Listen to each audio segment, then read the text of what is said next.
Syro Malabar സഭയുടെ major arch ബിഷപ്പായി Mar Raphael Thattil ചുമതലയേറ്റു. സഭാ ആസ്ഥാനത്ത് കാക്കനാട് സെന്റ് തോമസ് മൗണ്ടിലായിരുന്നു സ്ഥാനാരോഹണ ചടങ്ങുകൾ. സിറോ മലബാർ സഭ അഡ്മിനിസ്ട്രേറ്ററും കുരിയ ബിഷപ്പുമായ സെബാസ്റ്റ്യൻ വാണിപുരയ്ക്കലാണ് മുഖ്യ കാർമ്മികനായത്. സഭയിലെ മെത്രാൻമാർ ചടങ്ങിൽ പങ്കെടുത്തു.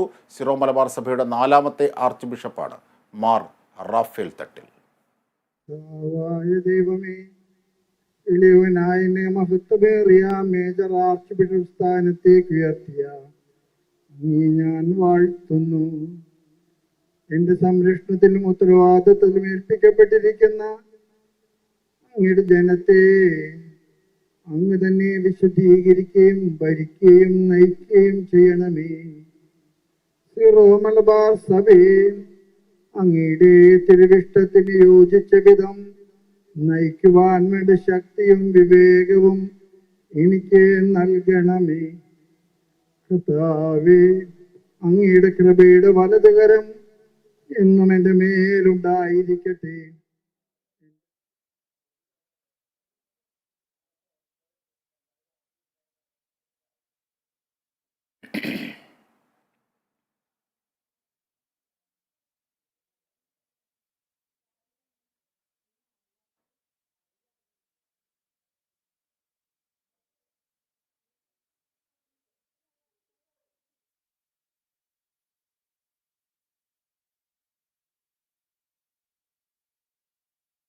ഇതിൻ്റെ കൂടുതൽ വിശദാംശങ്ങളുമായി ഞങ്ങളുടെ പ്രതിനിധി എ.ടി. അശ്വതി ചേരുന്നുണ്ട്. അശ്വതി, ഈ സഭയുടെ 4ാം ആർച്ച് ബിഷപ്പായിട്ട് ശ്രീ റാഫേൽ തട്ടിൽ ചുമതലയേറ്റു.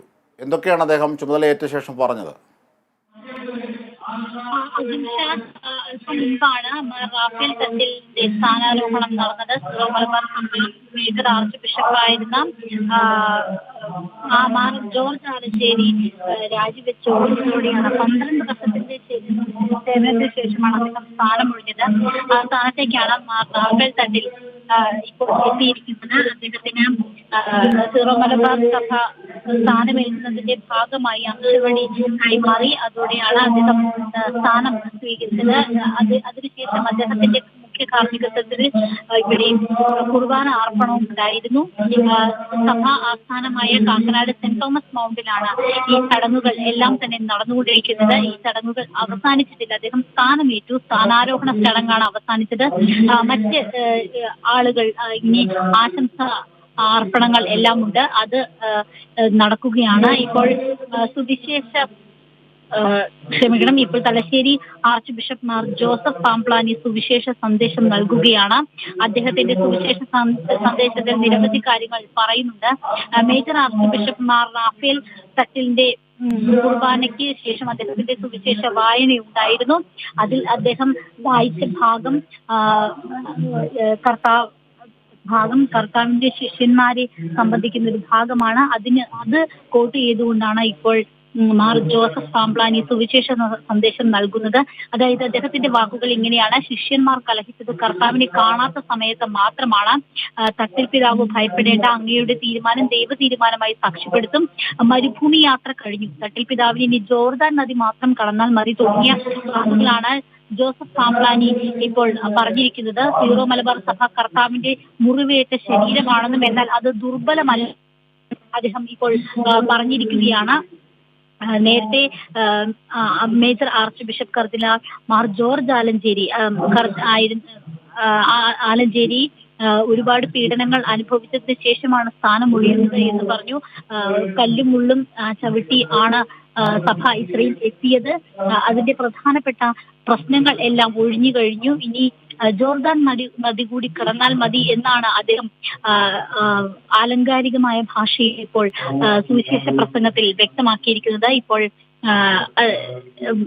മാർ ജോസഫ് പാംപ്ലാനിയുടെ പ്രസംഗമാണ് നടന്നുകൊണ്ടിരിക്കുന്നത്. ഈ കുർബാന അർപ്പണത്തിന് ശേഷം കർദിനാളായി തെരഞ്ഞെടുക്കപ്പെട്ടിട്ടുള്ള മേജർ ആർച്ച് ബിഷപ്പായി തെരഞ്ഞെടുക്കപ്പെട്ടിട്ടുള്ള കർദിനാൾ മാർ റാഫേൽ തട്ടിൽ സംസാരിച്ചിട്ട് അദ്ദേഹത്തിന്റെ മറുപടി പ്രസംഗം ഇതിന് ശേഷമായിരിക്കും ഉണ്ടാവുക. എന്തായാലും നിലവിൽ അദ്ദേഹം സ്ഥാനം ഏറ്റെടുത്തിരിക്കുകയാണ്. സുവിശേഷം വായിച്ചിരിക്കുന്നു, കുർബാന അർപ്പിച്ചിരിക്കുന്നു. മറ്റാളുകൾ അദ്ദേഹത്തിന് ആശംസകൾ അർപ്പിച്ചുകൊണ്ടിരിക്കുകയാണ്. ഇതിൽ പ്രധാനമായിട്ടും ഉള്ള മറ്റ് ആളുകൾ എന്ന് പറയുന്നത് സീറോ മലബാർ സഭയുടെ വിവിധ വിശ്വാസികൾ, അതുപോലെ തന്നെ വൈദികർ. ശരി, അശ്വതി എട്ടിയാണ് വിവരങ്ങൾ, വിശദാംശങ്ങൾ നൽകിയത്. Raphael Thattil major arch ബിഷപ്പായി, Syro Malabar സഭയുടെ മേജർ ആർച്ച് ബിഷപ്പായി ചുമതലയേറ്റു.